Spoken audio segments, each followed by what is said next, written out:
अस्सलाम वालेकुम all the friends. तो बेसिकली आज का हमारा टॉपिक है जो हीट चैप्टर नंबर 1 है, उसका ही टॉपिक है स्पेसिफिक हीट कैपेसिटी और सेकेंड है स्पेसिफिक हीट कैपेसिटी। तो दोनों ही टॉपिक इसी लेक्चर में हम कवर करेंगे। तो बात करते हैं हीट कैपेसिटी की। तो पहले बात करें कैपेसिटी क्या होती है कि कैपेसिटी क्या है, amount of heat a body can hold, कितने अमाउंट की हीट ए बॉडी होल्ड कर सकती है, या हम सिंपल वे में कहते हैं एब्जॉर्व करते हैं, कितने अमाउंट की heat a body can absorb. A body जो होती है कितने अमाउंट की हीट को एब्जॉर्व कर सकती है या होल्ड कर सकती है, उसे हम क्या कहते हैं, कैपेसिटी। क्या, the amount of heat a body can hold और एब्जॉर्व, अमाउंट की हीट, कितने भी अमाउंट की हीट जो बॉडी एब्जॉर्व कर सके या उसे होल्ड कर सकते हो, उसे हम क्या कहते हैं, कैपेसिटी। अब हमें पता है, एग्जाम्पल कुछ लेते हैं। हमें पता है एक ये वाटर है, ये इस 1 किलोग्राम है, और ये मैं क्या कर रहा हूँ 2 किलोग्राम है। अब ऐसे में हमें पता ये क्या है 2 किलोग्राम, ये कुछ बड़ा है, ये 1 किलोग्राम, ये 2 किलोग्राम। अब हमें पता है अगर इसको मैं हीट दूंगा तो ये कम हीट, इसको अगर मैं 50 सेंटीग्रेड हीट दूंगा, दोनों को क्या कर रहा हूँ मैं, हीट सेम दे रहा हूँ, सिंपल। दोनों को क्या कह रहा हूँ, हीट सेम दे रहा हूँ, बट इनके अमाउंट चेंज है। अगर मैं अमाउंट को भी सेम कर दूँ तो इसमें कुछ डिफरेंस आएगा। अब मैं सपोज अमाउंट दोनों की डिफरेंस है। अब डिफरेंस से क्या है, ये हीट कम एब्जॉर्ब करेगा एज कम्पेयर टू दिस, क्योंकि इसको अगर मैं टेम्परेचर तो ये 50 दोनों का है, टेम्परेचर दोनों सेम है, अमाउंट चेंज है, अमाउंट चेंज होने के दोनों डिफरेंट अमाउंट की हीट को एब्जॉर्ब करना। ये हीट को कम एब्जॉर्ब करेगा, ये ज़्यादा, क्योंकि बहुत सारे मालिक्यूल है तो ये ज़्यादा हीट को एब्जॉर्ब करेगा। तो यहाँ पे क्या है, amount of heat a body can hold, जैसे या एब्जॉर्ब, दोनों को क्या कर रहे हैं, या तो कोई बॉडी हीट को कितना होल्ड कर सकती है या एब्जॉर्ब कर सकती है, उसे हम कहते हैं कैपेसिटी। अब यहाँ पे हीट कैपेसिटी क्या है, अगर किसी भी, पहले डेफिनेशन बताते हैं, the amount of heat energy required to change its temperature by 1 degree centigrade. अगर किसी भी बॉडी का 1 डिग्री सेंटीग्रेड टेम्परेचर चेंज करें तो उसको कितने अमाउंट की हीट रिक्वायर होती है अपनी शेप को चेंज करने के लिए, या अपनी प्रॉपर्टीज को चेंज करने के लिए, या अपनी स्टेट को चेंज करने के लिए, तो कितने अमाउंट की हीट रिक्वायर होती है, उसे हम क्या कहते हैं, हीट कैपेसिटी। क्या, heat capacity, the amount of heat energy required to change temperature by 1 degree centigrade. अगर किसी भी बॉडी का अगर हम 1 डिग्री सेंटीग्रेड टेम्परेचर को चेंज करते हैं तो उसके कितने अमाउंट की हीट एनर्जी रिक्वायर्ड होती है, उसे हम क्या कहते हैं, हीट कैपेसिटी। सिंपल, जैसे हमने एग्जाम्पल लिया, ये वाटर 50 या 1 किलोग्राम, ये 2 किलोग्राम, समझ लो ये मैंने किलोग्राम ऐसे लिख लिया है, ये दोनों के क्या है, वेट्स है। तो अगर दोनों का टेम्परेचर मैं सेम रख रहा हूँ और क्वांटिटी दोनों को चेंज है, अब क्या है, ये कम हीट एब्जॉर्ब करेगा क्योंकि ये क्वांटिटी में कम है, और ये ज़्यादा अमाउंट हीट एब्जॉर्ब करेगा तो ये क्या है, क्वांटिटी में ज़्यादा है, इसी वजह से ये क्या करता है, बहुत सारी हीट को एब्जॉर्ब करता है। तो ये इसका सिंपल सा एक एग्जांपल है।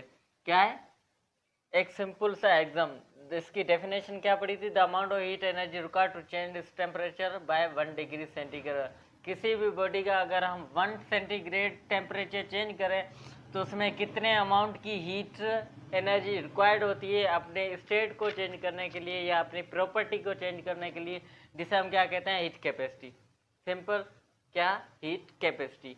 अब ये हमने कुछ एग्जाम्पल, अब हम कुछ बुक्स के एग्जाम्पल देखते हैं, जो इंटर क्लास के बुक में लिखा हुआ है वो देखते हैं। अब वहाँ पे लिखा है, एक कॉपर का मिसाल दिया है, कहता है कि कॉपर जो है less amount of heat absorb करता है एज कम्पेयर टू वाटर। क्या है, एज कम्पेयर टू वाटर, जो कॉपर है वो कम हीट एब्जॉर्ब करता है as compared to water. Water क्या कहता है, बहुत अमाउंट, ज़्यादा अमाउंट ऑफ हीट एब्जॉर्ब करता है, ये copper less amount of heat absorb करता है ये। और उसमें दूसरा भी है पैराफिन का, पैराफिन भी क्या है, पैराफिन। अब ये पैराफिन जो है वो वाटर से हाफ अमाउंट ऑफ हीट को एब्जॉर्ब करता है। अगर वाटर 1 करता है वन अमाउंट ऑफ हीट को एब्जॉर्ब करता है, तो ये पैराफिन क्या है, उसका हाफ करता है। तो ये क्या है, इसका एग्जाम्पल हो।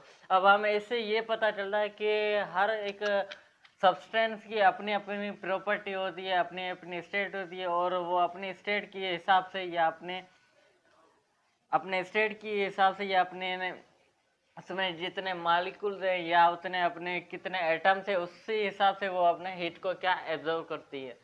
क्या हर सब्सटेंस की अपनी अपनी प्रॉपर्टी है कि वो कितनी अमाउंट ऑफ हीट को होल्ड कर सकता है या अपने एब्जॉर्व करता है। तो हर मटेरियल की अपनी अपनी होती है। तो यहाँ पे मैंने कुछ लिखा हुआ है कि neither the heat capacity of the body nor the specific heat capacity of material is constant, both depend upon temperature. किसी भी मटेरियल की अपनी हीट कैपेसिटी कांस्टेंट नहीं होती है। हर मटेरियल की जो हीट कैपेसिटी डिपेंड करती है टेम्परेचर पे। अगर टेम्परेचर जितना हम देंगे उस हिसाब से उसकी हीट कैपेसिटी या स्पेसिफिक हीट कैपेसिटी क्या है, इंक्रीज या डिक्रीज होती है। ठीक, ये क्या था, हीट कैपेसिटी। अब इसको हम रिप्रेजेंट करते हैं कैपिटल सी से। यहाँ पे मैंने लिखा हुआ है कैपिटल, किससे, कैपिटल सी से, जैसे Q upon T. Q upon T ये क्या है, हीट है जो हमने क्या है उस मटेरियल में होल्ड की है या एब्जॉर्व की है। और ये हमने चेंज इन टेम्परेचर, अगर पहले टेम्परेचर को मैंने क्या किया था, पहले कुछ था और चेंज किया, तो उसमें हीट भी चेंज हुई और बॉडी ने कुछ हीट को एब्जॉर्व किया। तो ये इसका कैपिटल से इधर क्यू अपॉन टी, ये इसका क्या है, सिंपल सा फार्मूला है या मैथमेटिकल एक्सप्रेशन है। अगर इनका हम यूनिट की बात करें तो ये same to C is equal to Q. ये क्या है, एनर्जी है, तो इसका यूनिट क्या होगा, जूल। और ये टेम्परेचर क्या होगा, केल्विन। तो जूल पर केल्विन, जूल पर केल्विन, इनका क्या है, ये यूनिट है। क्या है ये, यहाँ पे लिख रहा हूँ यूनिट। ये हीट कैपेसिटी का क्या है, यूनिट है, ये यूनिट हो गया। अब हम, ये तो थी एक डेफिनेशन। अब हम बात करते हैं इसकी दूसरी डेफिनेशन क्या है। तो दूसरी डेफिनेशन पे आते हैं, the ratio of the amount of heat energy Q transfer to a body in any process to its corresponding temperature change is called heat capacity. किसी भी बॉडी में कितने अमाउंट की हीट को क्या हीट ट्रांसफर हुई है किसी टेम्परेचर चेंज करने की वजह से, उसे हम क्या कहते हैं, हीट कैपेसिटी। यहाँ पे लिखा the ratio of the amount of heat energy Q transfer to body in any process to its corresponding temperature change. किसी भी, ये किसका रेशियो होता है, क्यू अपॉन टी, ये रेशियो है किसका, एनर्जी और टेम्परेचर का। कितने अमाउंट की एनर्जी क्या है किसी भी बॉडी में ट्रांसफर्ड हुई है, एब्जॉर्व हुई है या होल्ड हुई है ड्यू टू टेम्परेचर चेंज करने से, उसे हम क्या कहते हैं, हीट कैपेसिटी। क्या, कितने अमाउंट की, ये रेशो होता है कि कितने अमाउंट की हीट क्या है किसी बॉडी ने एब्जॉर्व की हुई है या होल्ड की है या उसमें ट्रांसफर हुई है उस बॉडी में ड्यू टू टेम्परेचर चेंज करने से, उसे हम क्या कहते हैं, हीट कैपेसिटी। तो ये था हमारा सिंपल सा टॉपिक, हीट कैपेसिटी। अब बात करते हैं specific heat capacity. Same definition लेंगे स्पेसिफिक हीट कैपेसिटी में। इसमें यहाँ पे क्या आ जाएगा, सिंपल सा मास आ जाएगा। यहाँ पे हमने क्या किया था, amount of heat energy required to change its temperature by 1 degree से। एक कोई अमाउंट ऑफ हमने ली थी, उसमें हमने क्या एनर्जी को चेंज किया था ड्यू टू टेम्परेचर की। अब यहाँ पे देखते हैं specific heat capacity. Specific heat capacity, the amount of heat energy required to raise the temperature of 1 kelvin kilogram of a mass by 1 kelvin. कितने अमाउंट की हीट को ए बॉडी एब्जॉर्व कर सकती है 1 किलोग्राम वाली, जब हम उसका टेम्परेचर चेंज करें। क्या, कितने अमाउंट की हीट को ए बॉडी 1 किलोग्राम वाली बॉडी जो एब्जॉर्व कर सकती है अगर उसका हम टेम्परेचर को 1 केल्विन तक लाएं या उसमें चेंज आए। क्या कहें, अगर ये कोई मैंने बॉडी ली हुई है, सपोज ये आयरन या कुछ भी समझ लो, ये क्या है 1 किलोग्राम की है, इसका टेम्परेचर मैंने 1 केल्विन किया। अब हम देखते हैं 1 केल्विन करने की वजह से इस जो बॉडी में कितने अमाउंट की क्या हीट एब्जॉर्व हुई है, जिसे हम क्या कहते हैं, स्पेसिफिक हीट कैपेसिटी। क्या, स्पेसिफिक हीट कैपेसिटी कि किसी 1 किलोग्राम वाली बॉडी में हमने एक 1 केल्विन का जब टेम्परेचर दिया तो उसकी हीट कितनी एब्जॉर्ब हुई या उससे बॉडी को स्टेट को चेंज करने के लिए कितनी इस बॉडी ने हीट को एब्जॉर्ब किया, उसे हम क्या कहते हैं, स्पेसिफिक हीट कैपेसिटी। क्या? The amount of heat energy required to raise the temperature of 1 kilogram of mass by 1 kelvin. किसी भी बॉडी का कितनी हीट रिक्वायर्ड होती है कि 1 किलोग्राम वाली बॉडी को कितनी हीट रिक्वायर्ड होती है कि हम उसका 1 केल्विन जब टेम्परेचर चेंज करें। सही, ये इसकी डेफिनेशन है। अब हमें जो यहाँ पे दोनों में डिफरेंस क्या है देख लें। इसमें कैपिटल सी था हीट कैपेसिटी था, इसमें क्या है कैपिटल सी, और स्पेसिफिक हीट कैपेसिटी में क्या है स्मॉल सी। दोनों में डिफरेंस यहाँ पे बहुत बड़ा डिफरेंस है, ये कैपिटल सी से, ये स्मॉल सी से।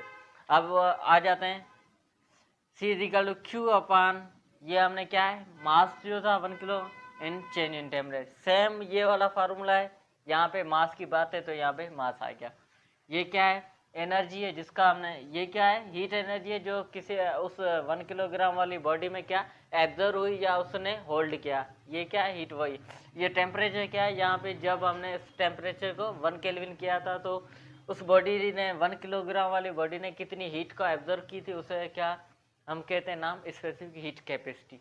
तो यहाँ पे आ गया ये हीट कैपेसिटी। अब हमें बताया सी का सी इज इक्वल टू, ये यहाँ पे मैं यूनिट की बात कर रहा हूँ तो यहाँ पे यूनिट का नाम दे रहा हूँ, ये क्या है यूनिट, ये क्या है सारा यूनिट की बात है। Is equal C is equal to energy का हमें पता है क्या होता है जूल पर, मास का क्या होता है किलोग्राम, और टेम्परेचर केल्विन। अगर इसको मैं सिंपल करके लिखूँ तो जूल पर किलोग्राम पर केल्विन, ये इसका क्या है यूनिट हो गया। स्पेसिफिक हीट कैपेसिटी का क्या यूनिट है जूल पर किलोग्राम पर केल्विन। और रिप्रेजेंट किससे करते हैं स्मॉल सी से। यहाँ पे हमने बात की थी कैपिटल सी की, यहाँ पे है स्मॉल सी, दोनों में ये डिफरेंस बहुत बड़ा डिफरेंस है, ये स्मॉल कैपिटल सी, ये स्मॉल सी। अब जो हमारे ईकेट या एमकेट में जो एमसीक्यूज आ जाते हैं वही भी वहीं से लाते हैं, या तो सिंपल सी डेफिनेशन दे देते हैं कि ये इसकी डेफिनेशन, ये किसकी डेफिनेशन है, या उसका जो यूनिट बोल देते हैं कि इसका यूनिट क्या होता है, हीट कैपेसिटी का यूनिट क्या होता है, या स्पेसिफिक हीट कैपेसिटी का यूनिट क्या होता है। तो यहाँ पे स्पेसिफिक हीट कैपेसिटी का यूनिट क्या है जूल पर किलोग्राम पर केल्विन है, और हीट कैपेसिटी का क्या है जूल पर केल्विन। दोनों में डिफरेंस क्या है, यहाँ पे मास है तो सिंपल किलोग्राम आ गया, अगर मास नहीं है तो ये हीट कैपेसिटी, अगर मास होगा तो स्पेसिफिक हीट कैपेसिटी, अगर मास नहीं है तो ही ये क्या है हीट कैपेसिटी। अब मैंने यहाँ पे पहले ही बता दिया था, फिर से रिपीट कराऊँ तो neither the heat capacity of a body not the specific heat capacity heat of a material is constant, both depend on temperature. किसी भी बॉडी की ना तो हीट कैपेसिटी ना स्पेसिफिक हीट कैपेसिटी, दोनों मटेरियल पे डिपेंड नहीं करते हैं। क्या नहीं तो किसी बॉडी की हीट कैपेसिटी या स्पेसिफिक हीट कैपेसिटी, कोई भी दोनों चीज़ें क्या है मटेरियल पे डिपेंड नहीं करती हैं। किस पे डिपेंड करती हैं, बोथ डिपेंड्स ऑन टेम्परेचर, दोनों की दोनों किस पे डिपेंड करती हैं टेम्परेचर का। अगर हम टेम्परेचर चेंज करेंगे तो उस हिसाब से वो बॉडी क्या है हीट को एब्जॉर्ब करेगी, अगर हम टेम्परेचर को चेंज नहीं करेंगे तो उसमें बॉडी में कोई डिफरेंस या उसकी स्टेट में कोई चेंज नहीं आएगा। तो यहाँ पे बात हो रही है कि टेम्परेचर चेंज करने से उसकी हीट कैपेसिटी और स्पेसिफिक हीट कैपेसिटी में क्या है डिफरेंस आता है, चेंज आ जाता है। अगर चेंज नहीं करते टेम्परेचर तो उसमें चेंज नहीं आता। तो ये था हीट कैपेसिटी वाला और स्पेसिफिक हीट कैपेसिटी, दोनों को हमने मिलाकर इस स्टेट में बता दिया कि क्या होता है। क्या neither the heat capacity of a body nor the specific heat capacity of material is constant, दोनों का हीट कैपेसिटी और स्पेसिफिक हीट कैपेसिटी दोनों मटेरियल का कांस्टेंट नहीं होते हैं। अगर कोई भी मटेरियल हम आयरन उठा लें, वाटर उठा लें या कॉपर उठा लें या पैराफिन कोई भी अगर उठा लें तो उसका जो हीट कैपेसिटी या हीट कैपेसिटी क्या कांस्टेंट नहीं होते हैं, वो सब डिपेंड करते हैं टेम्परेचर। अगर टेम्परेचर चेंज करेंगे तो वो सब कुछ होगा, अगर नहीं करेंगे तो वो नहीं होगा। तो ये था हमारा आज का सिंपल सा टॉपिक हीट कैपेसिटी और स्पेसिफिक हीट कैपेसिटी। इंशाल्लाह नेक्स्ट वीडियो में हम मिलेंगे नेक्स्ट वीडियो के साथ, और वो होगा हमारा मोलर स्पेसिफिक हीट कैपेसिटी, तो उसको देखेंगे हम नेक्स्ट लेक्चर में। तो ये क्या हुआ हमारा आज का लेक्चर कंप्लीट हो गया।